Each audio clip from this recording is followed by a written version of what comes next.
Following the liberation of the concentration camps, the Allied forces launched an intensive search for the SS women. Elisabeth Volkenrath was the first woman executed on December 13, 1945, at Hamelin prison. At 9:34 a.m., she was led to the gallows by British executioner Albert Pierrepoint. During her final moments, she remained silent, showing no remorse or emotion.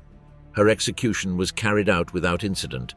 Further east in Poland, 7 months after the executions at Hamelin, Gerda Steinhoff, former supervisor of the Stutthof concentration camp, was publicly executed on 4th July 1946 on Biskupia Gorka Hill near Gdansk. On the morning of her execution, she was taken to the hanging along with other condemned prisoners, including Johann Pauls and Wanda Claf. Bound hand and foot, she was placed on the bed of a truck under a triple gallows. At the moment of execution, she was pushed from the vehicle, falling into the void without a hood covering her face. During his last moments, he struggled in agony, even losing one of his slippers. Sinister vocation. Young Gerda Steinhoff, the young woman from Stutthof who shocked the Allied judges. Gerda Steinhoff was born on January 29, 1922. She had a traditional education and as a teenager worked on a farm near her home.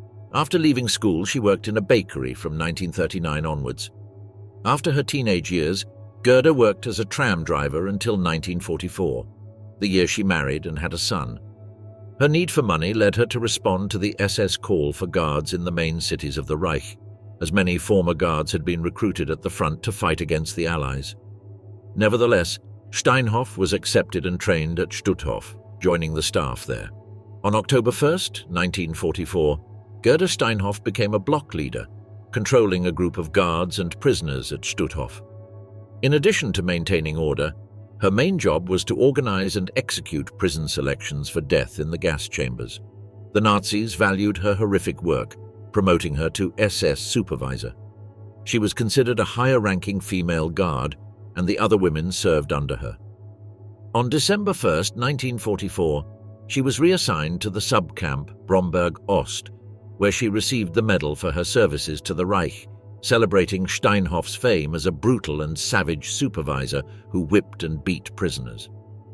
When the Allies entered Poland and the camps began to be evacuated, Gerda took the opportunity to escape and return home, intending to seek refuge with her family. However, after capturing and interrogating other camp guards, the Polish authorities located Steinhoff on May 25, 1945. Gerda was interrogated and tried in the first trial along with many other guards and SS personnel. During the trial, many witnesses spoke about their actions in various subcamps. They recounted the brutal beatings and also that she participated in the selection of prisoners sent to their deaths. She was considered a sadist who assaulted and abused inmates hourly. But what shocked the judges was that Steinhoff had only been a guard for about a year, and that the young 24-year-old mother had as many charges as other women who had worked there for 3 years. She was found guilty of crimes against humanity and sentenced to death. Gerda Steinhoff was imprisoned for a short time until she was taken to Biskupia Gorka Hill in Gdansk on July 4, 1946, where she was mounted on a gallows and hanged by the neck, face uncovered in front of an audience of 200,000 people. Johanna Bachmann, the brutal Nazi supermodel guard, the beautiful spectre who frightened the Jews. Born in Hamburg on May 30, 1922, Johanna Bachmann was raised by her father, a medical worker. The family didn't always have much money, as her mother was a housewife. Jenny was an ordinary child and dreamed of becoming an actress. After her studies, she tried her hand at becoming a model and succeeded, as the young woman stood out for her beauty and style. Despite the outbreak of World War II, she continued to participate in photo shoots for German magazines and also for various advertising agencies. But then, sometime in early 1944, something changed in Johanna Bachmann's life. She sacrificed her modeling career and applied to the SS, who were looking for women to work inside the concentration camps. At the time, Jenny was around 21 years old, and many believed that beyond the money, she was attracted by the power of the position. She passed the interview with flying colors and was recommended for training as a camp supervisor. She was then sent to the Stutthof concentration camp, which held 110,000 Jews held within barbed wire fences, of whom 65,000 never made it out alive. The camp was staffed by SS guards as well as Ukrainian collaborators and the female guards, a total of 295 women. Stutthof held a large number of prisoners from different countries, and the conditions there were very harsh. Thousands of prisoners died of hunger and disease. Many died from the typhus epidemics that swept through the camp. However, Stutthof was also famous for having the beautiful ghost, Jenny, the supermodel. As soon as she arrived at her post, Jenny showed her most evil and brutal side. In addition to modeling, the young woman had a talent for cruelty and sadism. She was known for beating inmates almost to death and then sending them to the gas chambers. She tortured prisoners in various ways, some of which even disturbed the other guards who feared this girl, beautiful and fragile in appearance but monstrous inside. As World War II was drawing to a close, Jenny attempted to escape justice and became one of the most hunted war criminals. She managed to evade capture for a time thanks to her charm, which allowed her to receive help for a few months.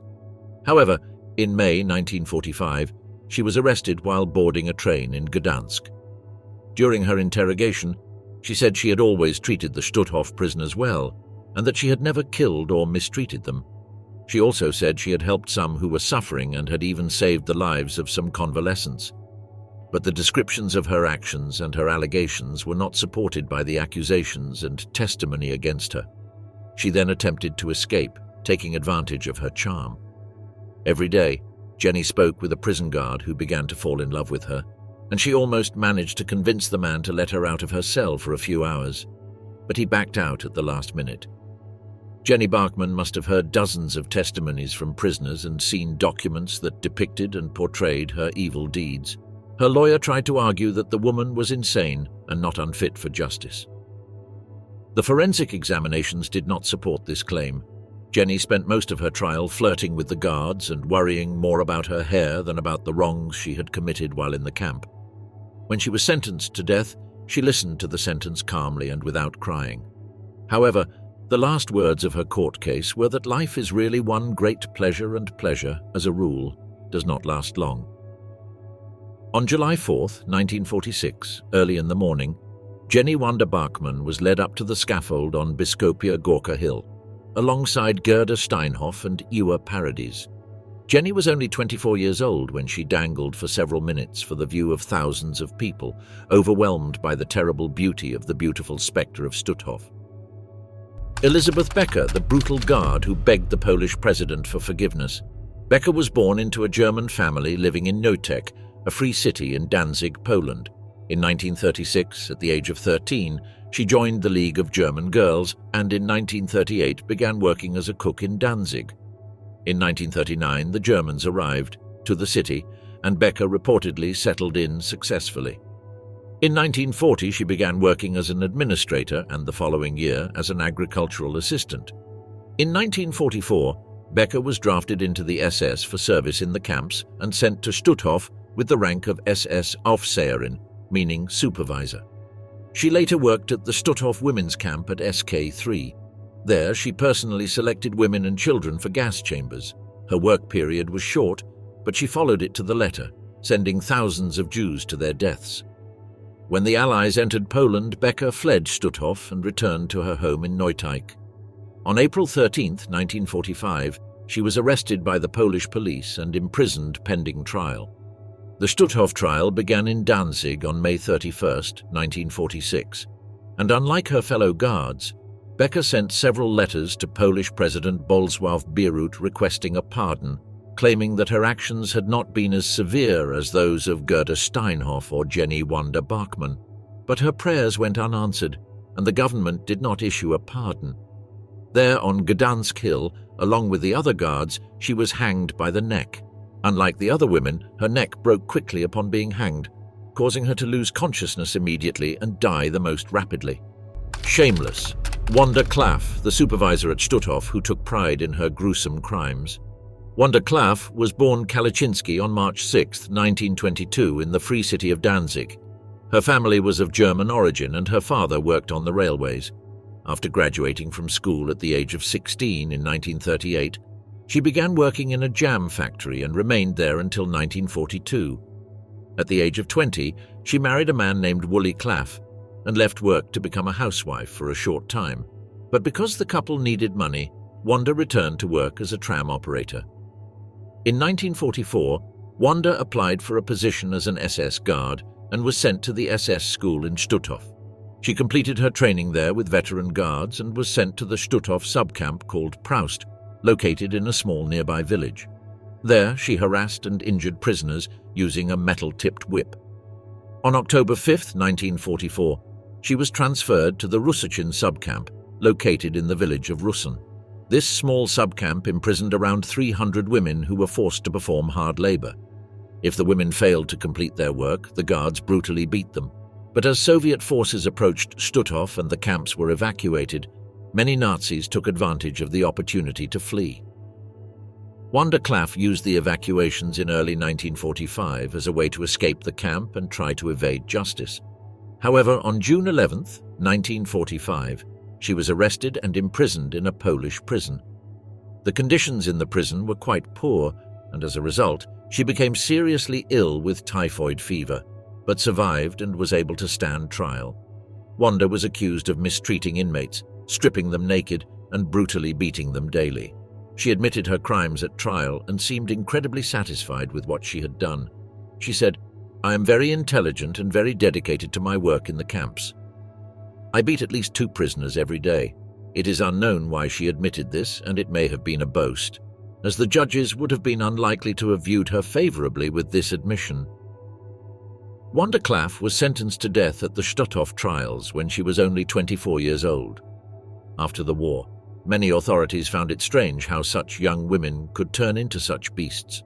On July 4, 1946, she was taken from her cell to Biskupia Gorka, ordered onto the back of a truck, a rope was placed around her neck, and she was hanged on the scaffold. Last on the list, Iwa Paradis, the sinister guardian of Stutthof who froze her victims. Another of Stutthof's infamous guards was Iwa Paradis, who had a terrible reputation among the prisoner population. Born on December 17, 1920, in Le Bourg during the Weimar Republic, this woman has an unknown past. What is known is that she was an ardent Nazi and arrived at Stutthof in August 1944 during the aforementioned recruitment of women. Her time at the camp was marked by her love of the whip and her sadism with the prisoners. A witness described an incident in which he ordered a group of female prisoners to strip naked in the freezing winter cold and then drenched them with ice-cold water. If the women shivered or moved, Paradis would beat them.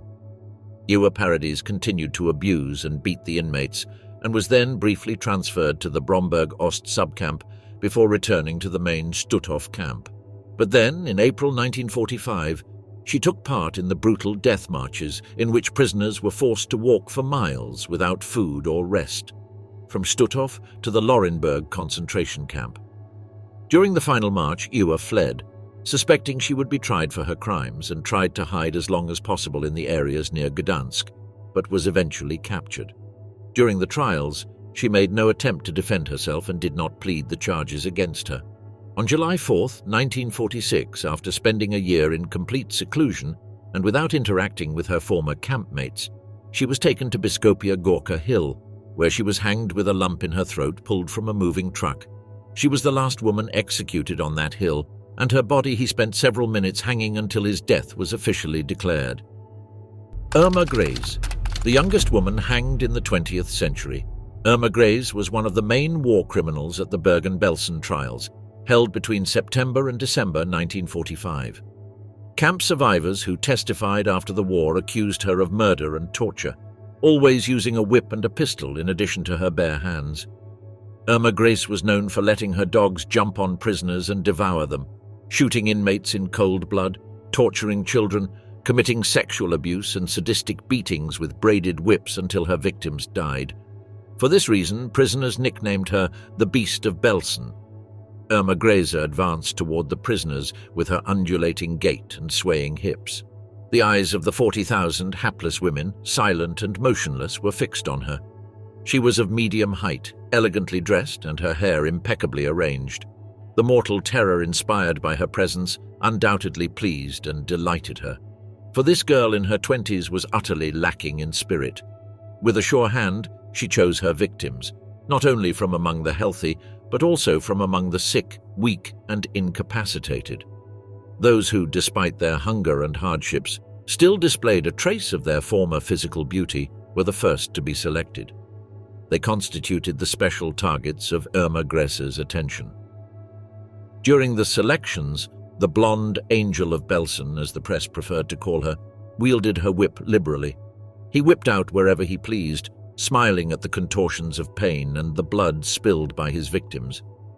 Irma Grese was arrested by British authorities shortly after the liberation of the Bergen-Belsen concentration camp. Although she denied the murders in her defense and stated that she only knew the prisoners' fate from their own words, she never rejected her Nazi ideology and could be heard singing SS hymns in her cell. At the Bergen-Belsen trial, she was sentenced to hanging at the age of 22, the youngest woman sentenced to death in the 20th century. She was executed at Hamelin prison on December 13, 1945. There seems to have been a confrontation with the famous English executioner Albert Pierrepoint. When he attempted to put a dark hood on the condemned woman, she violently refused. Pierrepoint slapped her repeatedly until he managed to overpower her. Grese insulted the executioner and, while crying, shouted, "Quickly!" These were her last words. Pierrepoint placed the rope around her neck, but improperly. It is believed that Grese actually died by strangulation rather than hanging, suffering a slow, agonizing, and painful death. After her execution, her body was mutilated and cremated, and her ashes were later thrown into a drainage river. Victim or executioner? The defense of Elisabeth Volkenrath. On April 15, 1945, in the southwest of Bergen, Nazi Germany, the 11th Division, a British armoured vehicle liberated Bergen-Belsen. Amidst the horrific scenes of 13,000 unburied corpses and nearly 60,000 prisoners, one of the infamous perpetrators of the Nazi regime emerged, Elisabeth Volkenrath. The journey into darkness of this woman, who joined the Nazis as a child, and the horrors she committed shocked the entire world. Elisabeth Volkenrath was born on September 5, 1919, in Hamelin, one of 6 children in a typical middle-class family.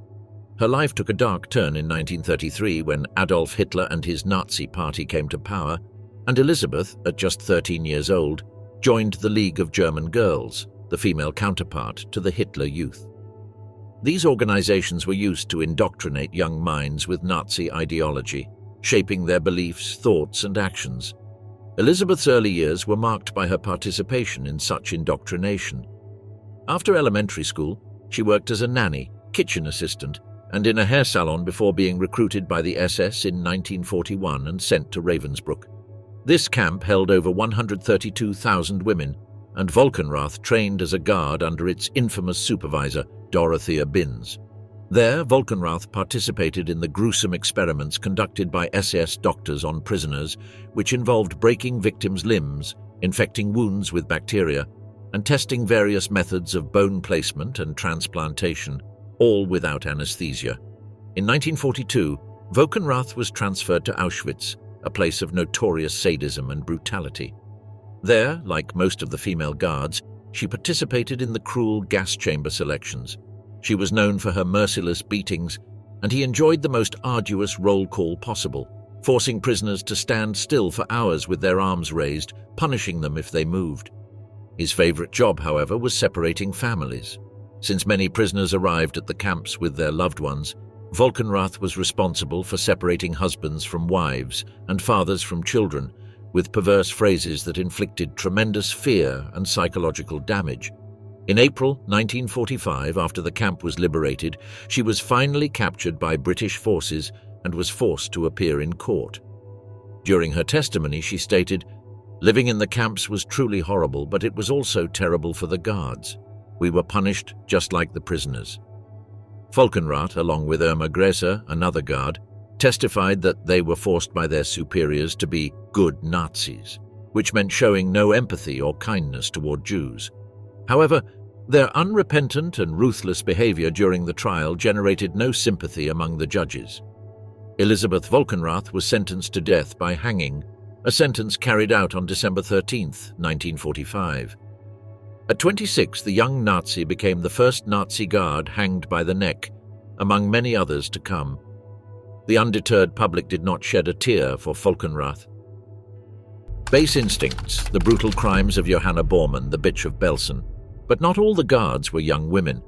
Johanna Borman was born on September 10, 1893 in Birkenfeld, East Prussia. It is believed that during her early years she was deeply religious and had done missionary work. However noble her origins, the career change she embarked on was certainly not pious.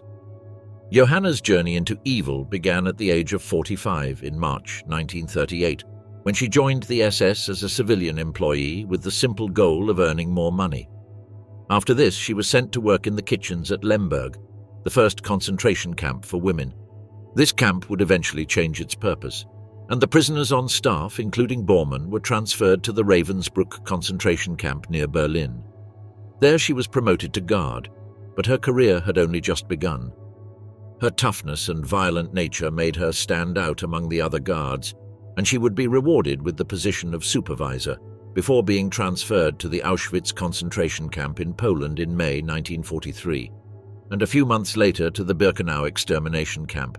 She first worked in the external command, which operated around the camp, but later took on duties within Birkenau. Johanna Borman received several nicknames that would cement her legacy as one of the true monsters of the Holocaust. Prisoners called her the Weasel of Auschwitz for her face and cruelty, or even the Bitch of Belsen. There would be numerous accusations about Bormann's brutality, and she was known to be one of the most hated staff members in the entire camp. Although she was a small, slender woman, she was a woman filled with aggression and cruelty.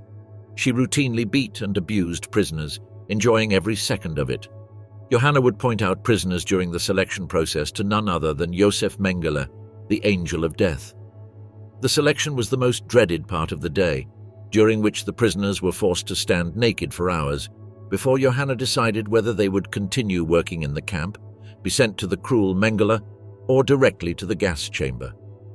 But her main nickname, the Bitch of Belsen, came from her fascination with setting German shepherds at the prisoners, enjoying watching them tear the victims to pieces. During the liberation, Bormann was arrested and forced to deal with much of the camp's cruelty at her trial.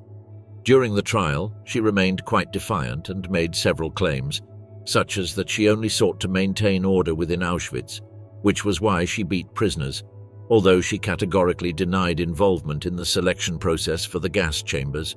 She also admitted to keeping German shepherds in her home and bringing them into the camp, but rejected the accusations of attacks, claiming that this would have been against camp rules and that she would have been punished.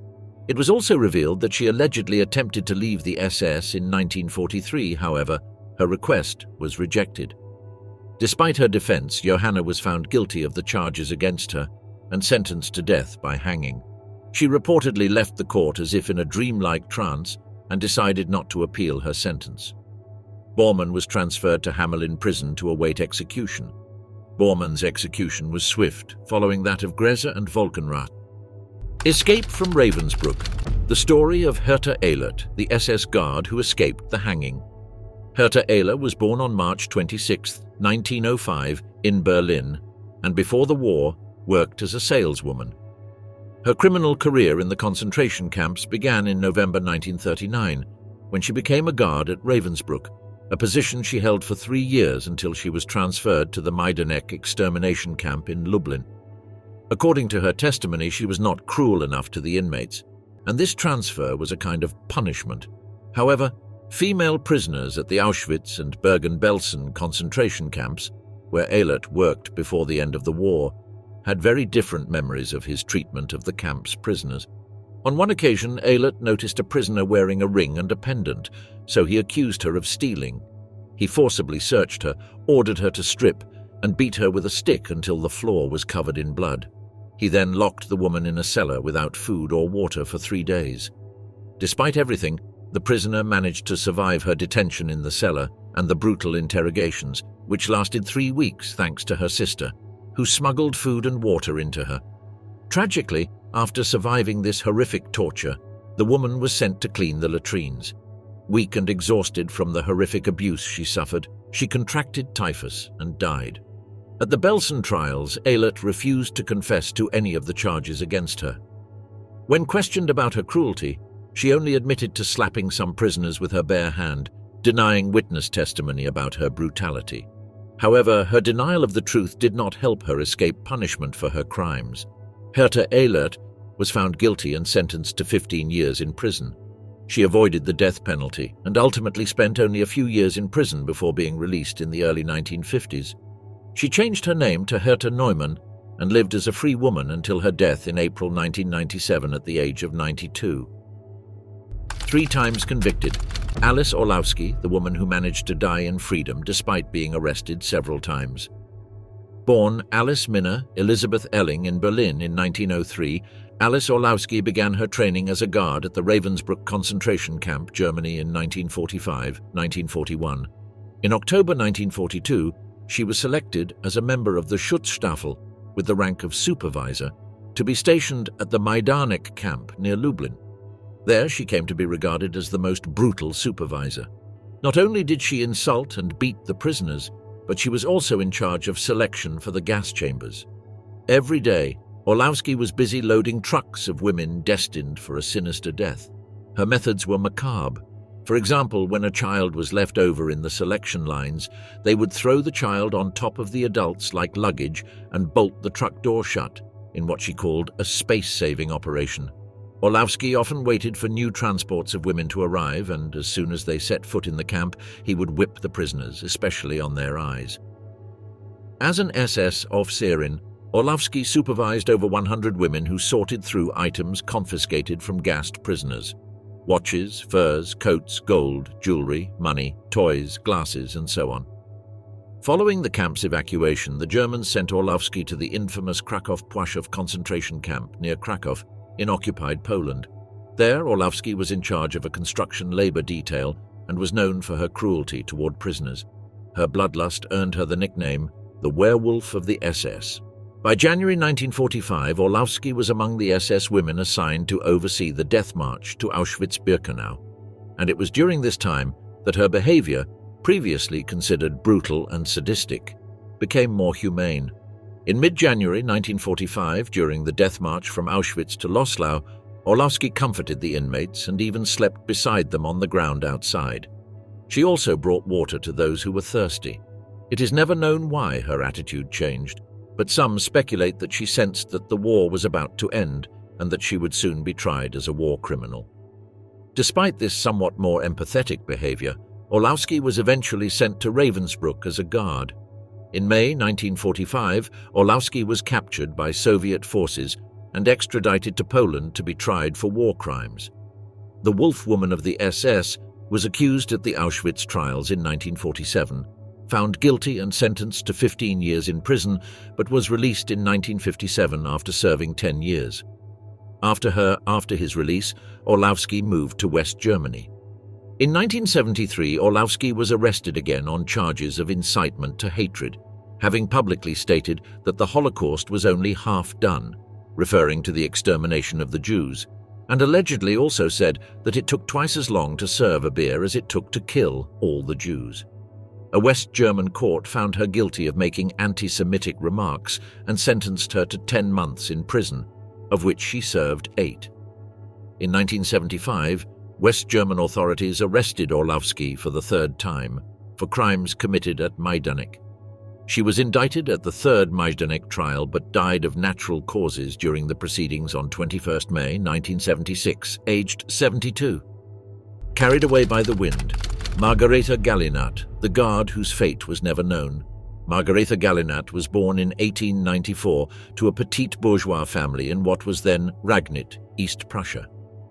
She attended school until she was 15, after which she found work as a domestic servant. In 1916, she worked as a telephone operator in Russia. After World War I, she returned home, where she once again worked as a domestic servant. In 1920, she became pregnant out of wedlock and gave birth to a son. 4 years later, Galinat found work as a saleswoman in a pastry shop. But when she lost her job in 1931, she was forced to return to her parents' home. She lived with them until 1934, when she began working as a saleswoman at a kiosk at a train station in Rhine, near the border between Germany and the Netherlands. Galinat worked there until the early 1940s. In April 1940, Margarita read a newspaper advertisement seeking female guards for the Ravensbrück Women's Concentration Camp. According to the pamphlet, this camp housed women who had committed crimes against society and promised a handsome salary, to which Galinat immediately accepted.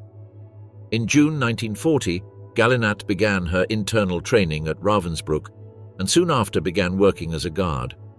She remained at the camp until August 1943 and was promoted to the position of assistant supervisor, i.e., head of the female guard. At the end of August 1943, Galinat was appointed supervisor of the women's section of the Voot camp, which had been established in May of that year. Both Jewish and non-Jewish prisoners were incarcerated here. Until September 1944, there were approximately 1,500 women. When Galinat arrived at Voot, Dutch guards were already working there. They had always been able to determine their own daily schedule and tasks, but now they had to adhere to Galinat's schedule and rules, which they did not take kindly to. Galinat, in turn, struggled with the lack of discipline among the Voot guards. At Ravensbrück, she was accustomed to something completely different, so internal tensions began to brew. Galinat also had a poor reputation and little authority among the prisoners, who would even insult her to her face. Once, when a group of prisoners was assigned to clean 2 barracks and failed to do so, Galinat swept the floor herself.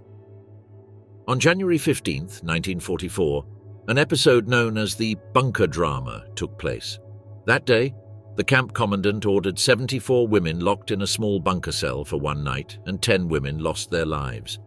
Not long after, in May 1944, Galinat submitted a request for resignation. Her request was granted, and the reason listed in her file was high-grade nervous breakdown. In December 1947, Margarita Galinat was arrested and brought before the special court in Den Bosch. She was sentenced to 20 years in prison, primarily for her alleged involvement in the bunker drama. Suze Arts, one of the guards present during the confinement in the bunker, testified that she had seen Galinat there, but another guard claimed she had not. The prisoners' statements also contradicted each other on this point. In February 1949, Galinat was sentenced to 6 years in prison, as the court found no concrete evidence that she had been present when the women were imprisoned. In doing so, the court was sympathetic to her lawyer's argument, which argued that Galinat had been a typical member of the German pack. A guard who couldn't do her job properly was hysterical and irritable.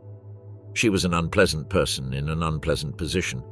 But, her lawyer added, she wasn't a sadist, but simply inhuman, something that couldn't be expected of a German civilian girl raised in the Nazi ethos. In 1950, Queen Juliana of the Netherlands pardoned Galinat, and she was deported to Germany. After that, she vanished into obscurity. She is the only guard on this list whose death remains unknown to this day. The Beast of Auschwitz, Maria Mandal, the High Warden who loved the hell of Auschwitz-Birkenau. Maria Mandal was born in Austria in January 1912, and before the war she was active in the Nazi movement within Austria, which was banned at the time. However, after Austria's annexation, she joined the SS as a female member of the group and quickly found employment within the regime as a concentration camp guard. Her career began at Lichtenberg, one of the first Nazi concentration camps in Saxony, where she worked alongside 50 other SS women. In 1939, Maria Mandal was sent to Ravensbrück, which had just opened near Berlin, and began working there as a supervisor. Ravensbrück was a camp specifically for women, and as the Nazis advanced across Europe, the number of people inside the camp grew. From the beginning, Maria Mandal earned a horrible reputation for her immense cruelty. Heinrich Himmler visited the camp and witnessed her whipping prisoners. She once whipped a prisoner 75 times, resulting in his death. Mandal was so obsessed with inflicting pain that many of the prisoners had to be revived after losing consciousness during punishment, only to endure more floggings. Maria impressed her superiors, and in April 1942 she was promoted to senior supervisor at Auschwitz-Birkenau, replacing Johanna Langerfeld, who had fallen out with Rudolf Höss. Mandal's intelligence and devotion to the Nazi cause were impressive. She prided herself on instilling terror in the camp, earning her the nickname the Beast.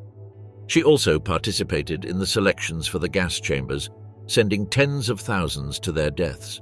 Many of Mandal's chosen prisoners were also required to undergo barbaric, degrading, and often fatal medical experiments carried out by SS doctors such as Joseph Mengele. At the trial, it would also be recounted how children were sometimes left to freeze to death during the winter at the camp, and how Mandal forced thousands of women to standing barefoot in the snow. These women collapsed due to the freezing temperature and suffered hypothermia. When Auschwitz was liberated by the Red Army, Maria Mandal was nowhere to be seen. She had left the camp in late 1944 and was assigned to a subcamp of Dachau. After this, Mandal fled to the mountains of southern Bavaria, but was arrested on August 10, 1945 by the US Army and interrogated. She showed no signs of remorse and was held at Dachau prison until she was handed over to the Polish People's Republic before being tried at the Auschwitz trials. Hearing the testimonies of victims of Mandal's cruelty, she sat with her head bowed, along with several other guards. She was found guilty of crimes against humanity and sentenced to death as a war criminal. Finally, in the imminent hours of her hanging, Mandal broke. While awaiting execution, the Beast of Auschwitz begged forgiveness for his crimes. On January 28, 1948, Maria Mandal was hanged. She was the first of a group of 5 guards to be executed, the only woman. At 7:09 a.m., she was made to stand on a stool. Then the noose was placed around her neck.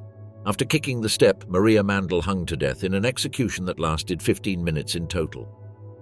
Cold case. Louise Dans, the brutal warden who was sentenced 50 years after the Holocaust. Louise Dans was born in Thuringia to a Protestant family consisting of her parents, Heinrich and Anna, and several siblings. After finishing primary school at the age of 20, she moved to Brandenburg, where she found a job as a saleswoman in a bakery. In 1940, she returned to her hometown to care for her parents.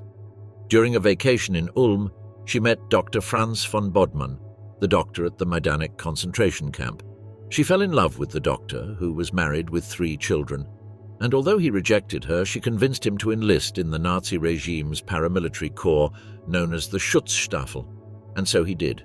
On January 24, 1943, at the age of 25, Louise Dans joined the Ravensbrück concentration camp as a guard, the first regular posting that served as a training center for new guards. After completing her training on March 22nd, she was transferred near Lublin, Poland, to the Majdanek concentration camp. After several months, she was transferred back to the Auschwitz concentration camp, where she was responsible for reporting the number of prisoners arriving and those who died each day. That same year, she was decorated by her superiors and shortly afterward promoted to head of prisoner transport at Auschwitz. In early January 1945, she rose to the senior rank of supervisor at the Malchow concentration camp, part of the Ravensbrück camp. At the end of the war in 1945, with Soviet troops near Malchow, Louise Dans tried to escape with other guards but was discovered and sent to Krakow prison, Poland. The following year, at the Auschwitz trials, she was accused along with 39 others of committing crimes against humanity while serving. The Polish Supreme Court sentenced Louise Dans to life imprisonment for, among other crimes, physical and moral abuse of prisoners. She was accused, for example, of starving prisoners to death, ordering them to go outside without clothes in the middle of the night or in the middle of winter, and remaining standing for hours until they collapsed from exhaustion. However, she was released for good behavior almost 10 years later, on August 20, 1957. For 4 decades, Louise Dans changed her life and faded into obscurity. However, 50 years after the Holocaust, new evidence surfaced against the Nazi Guard.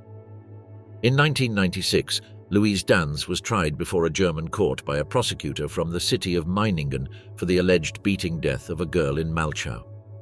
German doctors indicated that the accused was too old and her health too weak to withstand a trial, which is why the charges were dropped and the case closed. According to some sources, she died in 2009 in the city of Waldorf. Tears for Poland. Teres Brle, the warden who hated the Polish pigs of Auschwitz. In March 1942, Brandl was sent to the Auschwitz concentration camp, where she initially worked in the laundry, but a few months later was promoted to guard under the command of women like Maria Mandal. Numerous testimonies from survivors and witnesses attest to Brandl's cruelty and sadistic behavior. She enjoyed physically abusing prisoners and was known for her particularly harsh treatment of women and children. She harassed prisoners to the point that in the summer she gave them warm underwear and winter shoes, while in the winter she gave them summer underwear and clogs, in addition to the usual beatings, insults, and humiliation. He hated women greatly and often harassed female prisoners, refusing to give them clothing, and when he did, he would give them clothes infested with lice. According to Antonina Piątkowska, a prisoner who served at Auschwitz, Brandl displayed a particularly hostile attitude toward Polish prisoners. He conducted block inspections, alone or with other SS women, during which he hit and insulted the prisoners, calling them Polish pigs. Piątkowska recalled how Brandl had hit and kicked a prisoner after catching her eating a raw potato. Brandl physically abused not only women, but also children. Andreas Laurentiakos, a 9-year-old boy from Claf, Italy, recalled an occasion when all the children were transferred from one camp to another, and during the head count, one child was missing. As punishment, Teresa Brandl forced all the children to wake up at 1 a.m., took them outside and forced them to remain in the snow until noon the following day. Brandl also participated in the selection of prisoners to be sent to the gas chambers. As one Holocaust survivor testified, almost every such roll call ended with several deaths due to the harsh punishments. There, Brandl was so efficient in her work that in the summer of 1943, she received a Reich Medal for her good conduct in the camps. On January 27, 1945, the Soviet army arrived at the Auschwitz complex. Brandl had been transferred to the Mühldorf subcamp, but on April 27, 1945, she fled and hid in the Bavarian mountains of Germany. 4 months later, on August 29, 1945, she was arrested by the US Army and sent to a detention camp to await interrogation.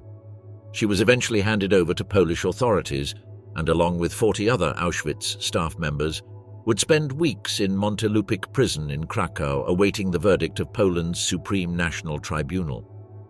While in prison, Teres Brle shared a cell with Maria Mandal, the infamous beast of Auschwitz. In the cell next to Teres Brle and Maria Mandal was imprisoned Stanisława Rachwałowa, a Polish Auschwitz survivor who was held under Mandal's administration. Rachwałowa recalled an occasion when, several days before the verdict of the National Supreme Court, she was ordered to bathe with Teres Brle and Maria Mandal. According to the woman, both Nazis approached her in the showers, naked, and begged for forgiveness on their knees. The three wept together that afternoon, and the Polish woman took the German's pleading hands and said, "I forgive you on behalf of the prisoners." At that moment, they both began kissing her hands. On December 22, 1947, the Polish National Supreme Court in Krakow sentenced Teres Brle to death by hanging. Brle was hanged on January 24, 1948, just days before her 46th birthday. No tears were shed for Teres Brle. The Angel of Ravensbrück, Johanna Langerfeld, the guardian who evaded justice with the help of prisoners. Born in Essen, Germany, Johanna Langerfeld grew up in a nationalist Lutheran family. In 1924, she moved to Mülheim and married Wilhelm Langerfeld, who died in 1926 from a pulmonary obstruction. In 1928, Langerfeld became pregnant by another man, after which she moved to Düsseldorf, where her son was born in August of that same year.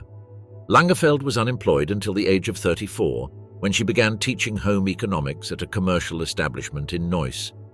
From 1935, she worked as a guard at a work institution, a primitive and more humane version of a forced labor camp. In 1937, Langerfeld joined the Nazi Party and, in March 1938, enlisted to work as an SS guard at the Lichtenberg camp. Her work was exemplary, and in 1939 she was promoted to camp superintendent, serving until May 1939, when she was transferred to Ravensbrück. There, Langerfeld was in charge of the selections at Ravensbrück during the Reich's first mass murder campaign.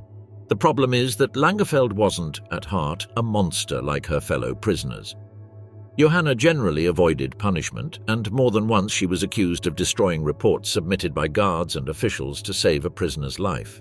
In mid-March 1942, Langerfeld was assigned to the new women's facility at Auschwitz, where she was responsible for selecting the prisoners who would be sent to the gas chambers. Rudolf Höss, the commandant of the Auschwitz concentration camp, believed that the woman lacked the necessary character to control the situation, and that she even refused to accept any instructions given by the camp leader. Despite this, and against all odds, Rudolf Höss decided to place the women's camp under Langerfeld's undisputed command. During a visit from SS leader Heinrich Himmler in 1942, Langerfeld tried to talk him into overturning Höss's order. She wanted to return to being a supervisor, but Himmler rejected Johanna's request and kept her in charge of the women's camp, as he wanted the commandant of the women's camp to be a woman. The Reichsfuhrer instructed her to remain in her post, and that in the future no SS men were to enter the women's camp. A month after the interview with Himmler, Langerfeld suffered a torn meniscus and required surgery in a hospital near Ravensbrück. During her stay there, she convinced her superiors to transfer her to Ravensbrück, where she felt more comfortable. Johanna resigned from her post at Auschwitz and was replaced by the brutal Maria Mandal, who, unlike Langerfeld, ran the complex in a bloody manner. Back in Ravensbrück, Langerfeld showed even more compassionate treatment to the prisoners. Margarita Buber-Neumann, a communist prisoner who became Langerfeld's assistant, recalled that Langerfeld was dismissed for her excessive sympathy for the Polish prisoners. Johanna was separated from her son and arrested by the Gestapo in Breslau, where an SS court prepared a trial for her. But she was never tried, as the Nazi regime fell before she could appear in court. On December 20th, 1945, Langerfeld was arrested by the United States Army and extradited to Poland in September 1946, where the Polish justice system prepared a trial in Krakow against the Auschwitz staff. On December 23, 1946, Johanna Langerfeld was sent to clean apartments that would soon be occupied by new employees at the prison, and she never returned. According to later statements, Langerfeld escaped from prison with the help of Polish prisoners who had survived Ravensbrück and respected the guard. The truth is that for a time she hid in a local monastery and worked as a caretaker in a private home. In mid-1957, she illegally returned to live with her sister in Munich. Langerfeld died in freedom at the age of 73, one of the few Nazis fondly remembered by her prisoners. Brigitte the Bloody, the macabre story of Hildigard Leert, the monstrous viper of Auschwitz. In the winter of 1947, a Polish court tried former employees of the Auschwitz concentration camp. Of the 41 defendants, 36 were men and 5 were women. Horrifying testimony revealed that the female guards were often even more sadistic than their male colleagues. One such guard was Hildigard Leert, born on January 20, 1920, in Berlin, and a nurse by profession. She was 22 years old and the mother of 2 when she began her infamous career as an SS guard at the Majdanek concentration camp in October 1942. At Majdanek, Leert was known as Bloody Brigitte because she would beat prisoners relentlessly until blood appeared. She was a sadist who punished prisoners for no reason and had a habit of drinking heavily. And the more she drank, the more sadistic her behavior became. Hildigard Leert was accused of incredible atrocities. On one occasion, Leert found a prisoner smoking a cigarette and, simply because she disliked the sight, she beat the prisoner so much that the poor woman was covered in bruises and her entire head was swollen. The only reason Leert didn't kill her was because one of her SS colleagues intervened and forced her to stop. On another occasion, Leert was seen inserting a stick into the vagina of a woman she had arbitrarily accused of being a thief because she was looking for hidden valuables. This happened outside in the camp garden, and the Jewess was screaming so horribly that other inmates ran away or vomited because they could not bear to look at the brutal and bloody scene. Many later testimonies claimed that Leert would laugh when a prisoner died, regardless of the circumstances, whether she caused them or not. On another occasion, Leert walked past 2 young Greek women who were cleaning the latrines, and Leert threw them in. The guard laughed as they choked on the feces. On another occasion, in front of other prisoners, Leert sent her hungry and furious dog to attack a pregnant Polish girl, whom the dog tore to pieces. Leert did everything she could to make the prisoners' lives in the camp as miserable as possible. Among her many victims were even small children. At first, Leert was kind to them, offering them sweets in a pleasant voice, but when they approached her, she threw them onto the truck that took them to the gas chamber without remorse. Like most of the women on this list, Leert was also involved in the selection of prisoners for the gas chambers. In August 1943, she left Majdanek and later worked at the Plaszow and Auschwitz-Birkenau concentration camps. After the war, Hildigard Leert was captured and tried at the Auschwitz trials, where she finally faced justice for her inhuman crimes. However, unlike her colleagues like Maria Mandal, she was not sentenced to death, but to 15 years in prison. Her 15-year prison sentence lasted only 10 years, as she was released in 1957 and allegedly became a cleaning lady in a brothel. Her dark past never ceased to haunt her. There were even rumors that she worked as a CIA agent. Along with Alice Olowski and Hermine Braunsteiner, Leert faced the Third Majdanek trial held between 1975 and 1981 for crimes she had committed during the war. She was sentenced to 12 years in prison but never had to serve this sentence, as her 10 years in prison in Poland and the 5 years she spent in custody awaiting trial were counted as valid. Brigitte the Bloody died in freedom in 1995 of natural causes at the age of 75.